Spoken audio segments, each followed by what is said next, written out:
আমাদেরকে আল্লাহ পাক রব্বুল আলামিন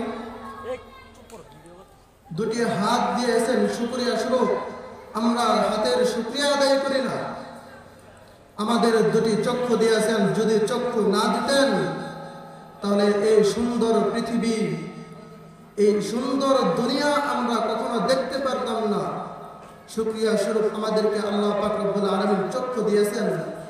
আমরা চোখ দিয়ে সুন্দর দুনিয়া, সুন্দর আল্লাহ পাক রব্বুল আলামিনের নিয়ামত দেখি, তবু আল্লাহ পাক রব্বুল আলামিনের শুকর আদায় করি না। আল্লাহ পাক রব্বুল আলামিন আমাদেরকে আরো বড় বড় নিয়ামত দিয়েছেন।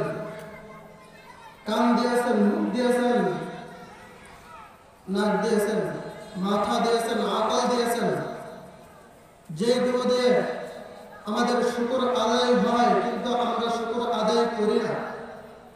শুধু মুখে আলহামদুলিল্লাহ বললাম আর শুকর আদায় হয়ে গেল, এটাই মূলত কথা নয়। শুকরিয়া আদায় এখন বলবেন, হুজুর শুকরিয়া আদায় কেমনে হবে? আমাকে আল্লাহ পাক রব্বুল আলামিন দুটি হাত দিয়েছেন, এই দুটি হাত দিয়ে মানুষের ভালো কাজ করব, কোরআনকে স্পর্শ করব, এই দুটি হাত দ্বারা নামাজ পড়ব। আল্লাহ পাক রব্বুল আলামিনের নিয়ামত শুকর আদায় হবে। আল্লাহ পাক রব্বুল আলামিন আমাদেরকে চক্ষু দিয়েছেন, এই চক্ষু দিয়ে আমরা শুকর আদায় করি না। এখন বলবেন, হুজুর আমি তো আলহামদুলিল্লাহ বলেছি, শুকর আদায় হয়ে গেছে। আমি বলবো না, তোমার শুকর আদায় হয় নাই। তোমার শুকর ওই সময় আদায় হবে যখন তুমি তোমার চক্ষু দিয়ে আল্লাহ পাক রব্বুল আলামিনের কোরআনুল কারীম দেখে দেখে একটি হরফ পড়বে, এক একটি হরফ পড়বে।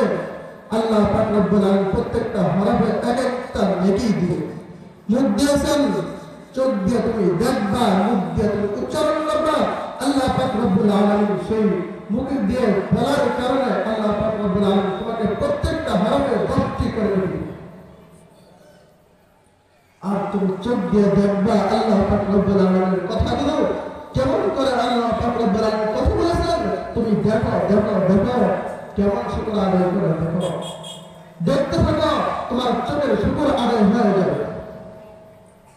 আল্লাহ পাক রব্বুল আলামিন তোমাকে মাথা দিয়েছেন, আকল দিয়েছেন, জ্ঞান দিয়েছেন। কেন জ্ঞান দিয়েছেন? তুমি মানুষের সাথে কেমনে গীবত করা যায় সেইভাবে সেইখানে খাটানোর জন্য তোমাকে আকল দ্বারা জ্ঞান দেয়। আল্লাহ পাক রব্বুল আলামিন তোমাকে আকল জ্ঞান দিয়েছে এই জন্য তুমি চিন্তা করো কেমনে কোন কাজ করলে আল্লাহ পাক রব্বুল আলামিনকে খুশি করা যায়, সেই আমল করো, সেই অনুযায়ী আমল কেমনে করা যায় সেই চিন্তা করো, ভালো আমল খাটাও, দেখো কেমনে শুকর আদায় করা যায়। আমাদের দুনিয়া এখন এমন হয়ে গেছে, মানুষের ভিতরে ঈমান চলে গেছে। ঈমানটা কেমন? আজকে আমাদের জীবনে আমাদের দুনিয়া ঈমান হয়ে গেছে কচুর পাতার পানির মতো। কচুর পাতার পানি যখন লাগার সাথে সাথে পড়ে যায়, আমাদের ঈমানটা ঠিক এমনই হয়ে গেছে যেমন আমাদের শরীরে যদি একটু হুমকি আসে, আমাদের যদি একটু আমাদের উপরে যদি একটু আঘাত আসে, আমরা ঈমান ছেড়ে দিই, আমরা ইসলাম ধর্মকে ত্যাগ করে দিই। আমাদের পার্শ্ববর্তী থানা ধনবাড়িতে শত শত মুসলমান খ্রিস্টান হয়ে গেছে। কেন হয়েছে? আমাদের ঈমান চলে গেছে। আজকে ঈমান চলে যাওয়ার কারণে দুনিয়াতে ফিতনা শুরু হয়ে গেছে, ফিতনা চলতেছে। কেমন ফিতনা জানেন? এমন ফিতনা জানেন, এমন ফিতনা শুরু হয়ে গেছে, এমন ফিতনা শুরু হয়ে গেছে যেই ফিতনাতে প্রকাশ্যে ইসলামের ক্ষতি করে যাচ্ছে। প্রকাশ্যে টুপিওয়ালা, দাড়িওয়ালা, দাড়ি রেখে টুপি মাথায় দিয়ে ইসলামের পরিবেশ বুকে নিয়ে ইসলামের ক্ষতি করার চেষ্টা করতেছে। এই হলো আমাদের ঈমান। কেমন আমাদের এটাই কি আসলে মান? না না বন্ধু, তুমি যদি প্রকৃত ঈমানদার না হও, প্রকৃত যদি মুমিন না হও, তুমি কবরে যাও না। আল্লাহ পাক রব্বুল আলামিন কোরআনুল কারীমে ইরশাদ করেছেন, হে বান্দা তুমি প্রকৃত মুমিন হয়ে আমার কবরে আসো, আমি তোমাকে জান্নাত দিয়ে দেব, জান্নাত দিয়ে দেব। হযরত ওমর ইবনুল খাত্তাব রাদিয়াল্লাহু তাআলা আনহুর ঈমান কেমন ছিলেন? মালিক ইবনে দিনার রাহমাতুল্লাহি আলাইহির ঈমান কেমন ছিলেন? মালিক ইবনে দিনার রাহমাতুল্লাহি আলাইহি কবরের পাশ দিয়ে হাঁটতেছে, কবরের পাশ দিয়ে হাঁটতেছে, হঠাৎ তাকায় দেখে কবরের ভিতরে দুজন বসে আছে। মালিক ইবনে দিনার রাহমাতুল্লাহি আলাইহি জিজ্ঞেস করতেছে, ও ভাই তোমরা কোথা থেকে আসছো, কিসের জন্য আসছো? মালিক ইবনে দিনার রাহমাতুল্লাহি আলাইহি আবার প্রশ্ন করলেন, ও ভাই তোমরা কেন আসছো, কিসের জন্য আসছো, আর এখানেই বা কেন বসে রয়েছো? ফেরেশতা দুজন উত্তর দিতেছেন, হে মালিক, আমি এই এলাকায় আমরা এই এলাকায় এই জন্য এসেছি, আমরা হিসাব গণনা করতেছি, আমরা এই হিসাব গণনা করতেছি যে এই এলাকার ভিতর এই মহল্লার ভিতর কয়জন জান্নাতি রয়েছে, কয়জন জাহান্নামী রয়েছে। মালিক ইবনে দিনার রাহমাতুল্লাহি আলাইহি আবার বললেন, ও ফেরেশতা ভাই তুমি দেখো এই খাতার ভিতরে মালিক ইবনে দিনার মালিক ইবনে দিনার নামটা রয়েছে কিনা? মালিক ইবনে দিনার রাহমাতুল্লাহি আলাইহি এই কথা বলার পর ফেরেশতা দুইজন খাতা এক পৃষ্ঠা থেকে আরেক পৃষ্ঠা উল্টায়, সবগুলা পৃষ্ঠা উল্টায় একটু পরে বলেন, মিয়া ফাইজলামি করতে আইসনি, এই খাতার ভিতরে মালিক ইবনে দিনারের নাম নাই। মালিক ইবনে দিনার রাহমাতুল্লাহি আলাইহি বেহুশ হয়ে পড়ে গেছে।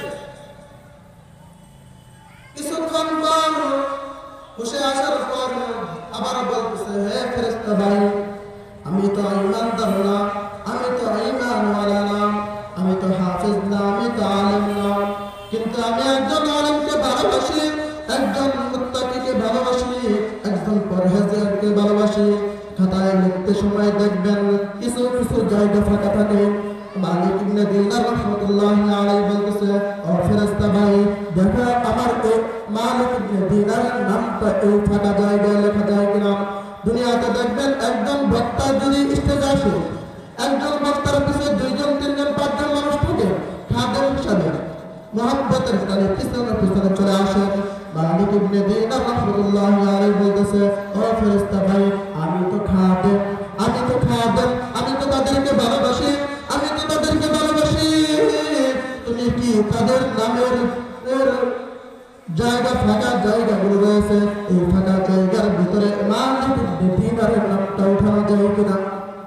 ফেরেশতা ভাই রাগান্বিত হয়ে ফেরেশতাগুলো রাগান্বিত হয়ে বলতেছে, মিয়া ফাজলামি করার জন্য আইছো? এই কথা বলে ওরা চলে গেছে।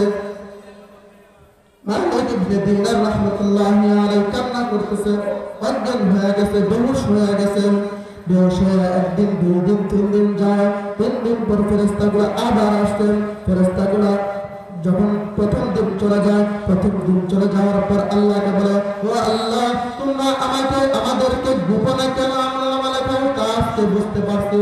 আল্লাহ বলে, কেমনে বুঝতে পারছো, কেমনে বুঝতে পারছো? ফেরেশতা দুইজন বলে, আল্লাহ যদি আমরা প্রকাশ্যে তাদের আমলনামা লিখি, নেক লিখি, গুনাহ লিখি, যদি গুনাহ লিখতে যাই তাহলে যদি গুনাহ করে তাহলে গুনাহ নিয়ত করলে কোনো গুনাহ লিখি না, যদি গুনাহ করে তাহলে আমরা একটা গুনাহ লিখি। যদি তারা গুনাহ করত প্রকাশ্যে লিখতাম তাহলে তারা আমাদের কলমটা জাতা দিয়ে ধরত, টিভি দিয়ে ধরত, যেন আমরা গুনাহ না লিখি। এখন বলবেন হুজুর ন্যাক কেন লিখবেন? যদি দুনিয়াতে মানুষ যদি করে, যদি মানুষ দুনিয়াতে একটা নেকের নিয়ত করে, আল্লাহ পাক রব্বুল আলামিন একটা নিয়ত লিখে দিবে, একটা নেক তার আমলনামায় লিখে দেয়।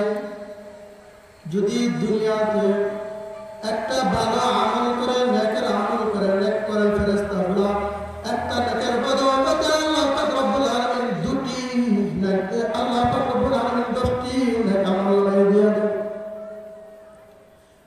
যদি নেক আমরা 10টা লিখতাম দুনিয়াতে সকলের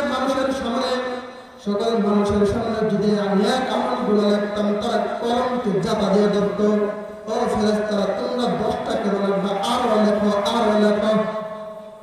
তার জন্য আমাদেরকে গোপনে লেখা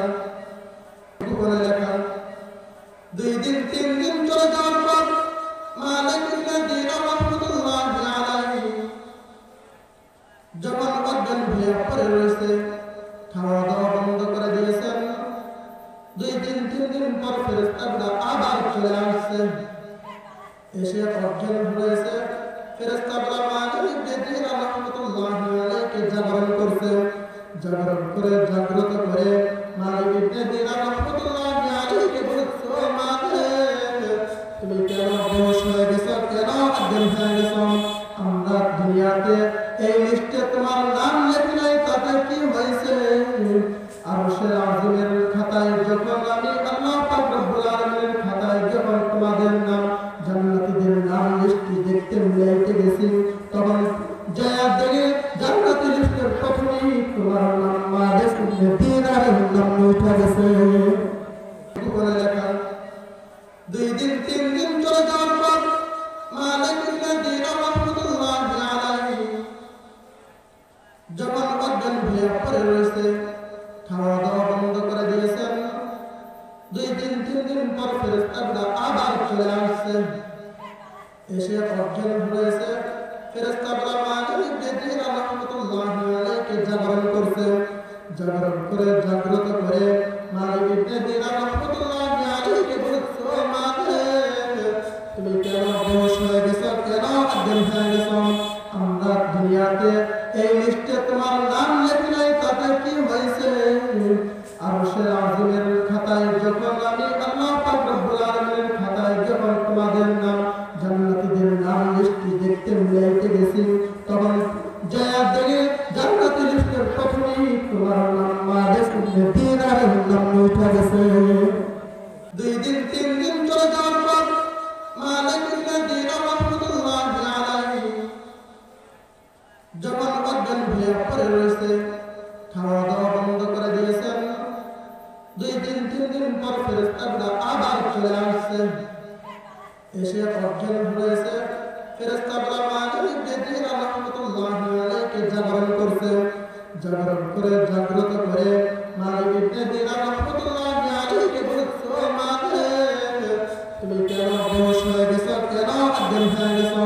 আমরা দুনিয়াতে এই লিস্টে তোমার নাম লেখি নাই, তাতে কি হয়েছে?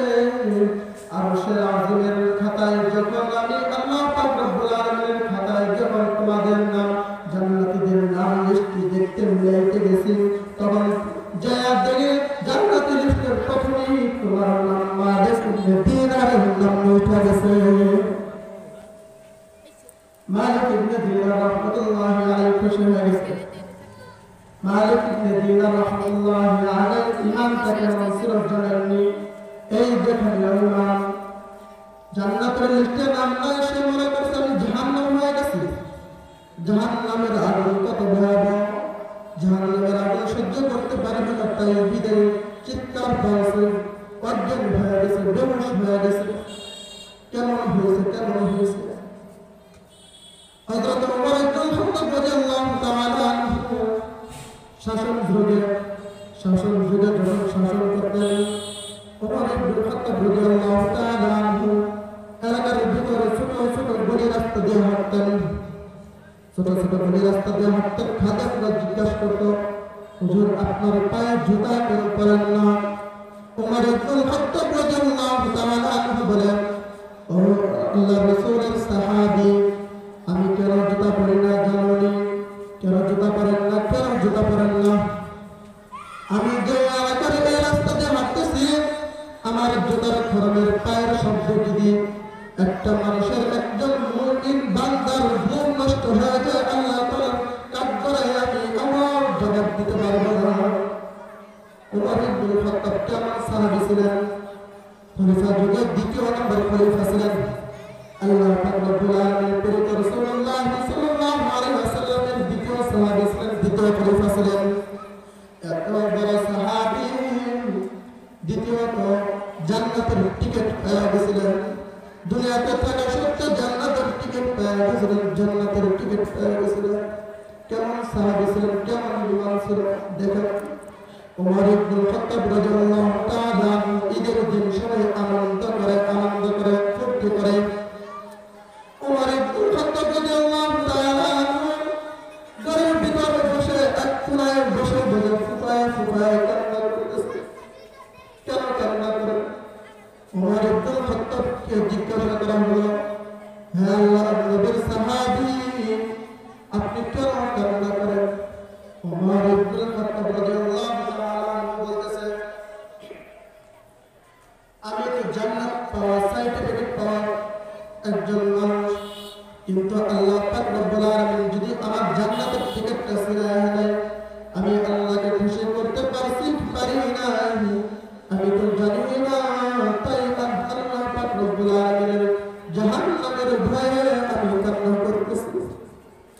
হযরত আবু বকর রাদিয়াল্লাহু তাআলা আনহু প্রথম সাহাবী, জান্নাতে এক নম্বর জান্নাতের টিকিট পাওয়া সাহাবী।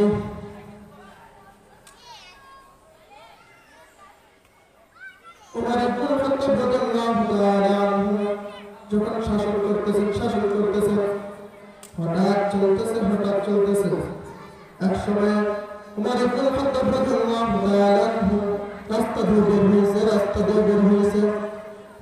বের হয়ে যখন ঘুরতেছে, একবার রাস্তা দিয়ে হাঁটতে বাগানের ভিতরে ঢুকে চলে গেছে। বাগানের ভিতরে ঢুকে যাওয়ার পরে একটা দেখে বুড়িমা কি যেন জাল দিতেছে। উমর ইবনে খাত্তাব রাদিয়াল্লাহু তাআলা আনহু এখনকার দুনিয়া আমাদের বাংলাদেশের গণপ্রজাতন্ত্রী বাংলাদেশ সরকার দেখেন কেমন করে। বাংলাদেশের মানুষ না খেয়ে মারা যায়, কিন্তু বাংলাদেশের মানুষের কোনো খোঁজখবর নাই। লক্ষ লক্ষ টাকা বাংলাদেশ থেকে বিদেশে পাচার করে দিতেছে। ওমর ইবনে খাত্তাব রাদিয়াল্লাহু তাআলা রাস্তা দিয়ে হাঁটে, রাতের বেলায় দেখে কে না খেয়ে রয়েছে, কার কোন অশান্তির ভিতর রয়েছে, কার খাবারের ক্ষুধা রয়েছে, কার কি প্রয়োজন সেটা দেখার জন্য রাত্রে বের হয়ে যায়। আজকে আমার বাংলাদেশের লক্ষ লক্ষ টাকা বিদেশে পাচার করতেছে, কিন্তু বাংলাদেশের জনগণের কোনো খোঁজ খবর নাই। কেমন করে লক্ষ লক্ষ টাকা পাচার করতেছে। এটার নাম বাংলাদেশ সরকারের, এটার নাম সরকার নয়, এটার নাম খেলাফত নয়, এটা দেশ চালানোর কোন আইন নয়। আইন কেমন চলছে দেখেন। উমর ইবনে খাত্তাব রাদিয়াল্লাহু তাআলা আনহু বাগানে যাওয়া দেখে এক বুড়িমা কি যেন জাল দিতেছে।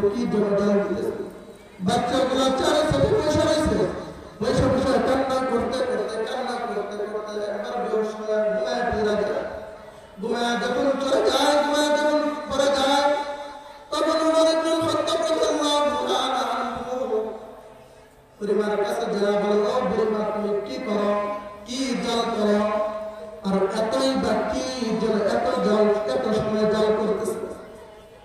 উমর ইবনে খাত্তাব রাদিয়াল্লাহু তাআলা জিজ্ঞেস করতেছে, বুড়িমাটা উমর ইবনে খাত্তাবের নামে যত পারে মুখ দিয়ে যা আসে তাই বলে। উমর ইবনে খাত্তাব আবু বকর রাদিয়াল্লাহু তাআলা কেমন খেলাফত দিয়া গেছে, উমরকে দিয়া গেছে, কেমন উমর হয়েছে, আমিরুল মুমিনিন কেমন হয়ে গেল। আমিরুল মুমিনিন আমাদের কোনো খোঁজ খবর নেই, উমর ইবনে খাত্তাব রাদিয়াল্লাহু তাআলা আনহু সহ্য করে শুনতেছে। একসময় কথা যখন বলা শেষ হয়, তখন উমর ইবনে খাত্তাব রাদিয়াল্লাহু তাআলা আনহু চলে আসে আটার অবস্থা নিজের মাথায় উঠায় নেয়। খাদেমগুলো বলে, হুজুর আটার অবস্থা আমাদের মাথায় তুলে দেন, আমাদের মাথায় তুলে দেন। উমর ইবনে খাত্তাব রাদিয়াল্লাহু তাআলা আনহু বলতেছে, হে আল্লাহর নবীর সাহাবী, তোমরা কি চাও আমি কাল কিয়ামতের ময়দানে আল্লাহ রাব্বুল আলামিন আসামির কাঠ জড়ায় দেব। আজকে আমাদের বাংলাদেশে কেমন শাসনতন্ত্র চলতেছে, যে মানুষগুলা না খায় মারা যাইতেছে। মানুষগুলা যদি ইলেকশনের সময় ভোট দিতে যায়, ভোটগুলা চুরি করা হয়, যে ক্ষমতা চলে যাবে। এটার নাম দ্বীন ইসলাম না, এটা ইসলাম দেশ হতে পারে না, এটাই কখনো ইসলাম শাসনতন্ত্র চলতে পারে না। এটা কেমন শাসনতন্ত্র হতে পারে না। কেমন বিচার করেছেন উমর ইবনে খাত্তাব রাদিয়াল্লাহু তাআলা আনহু। সে আটার বস্তা নিয়ে বুড়িমার কাছে যায়, বলে, ও বুড়িমা, তোমরা তুমি এই আটাগুলো দিয়া রুটি বানায় তোমার বাচ্চাদেরকে খিলাও।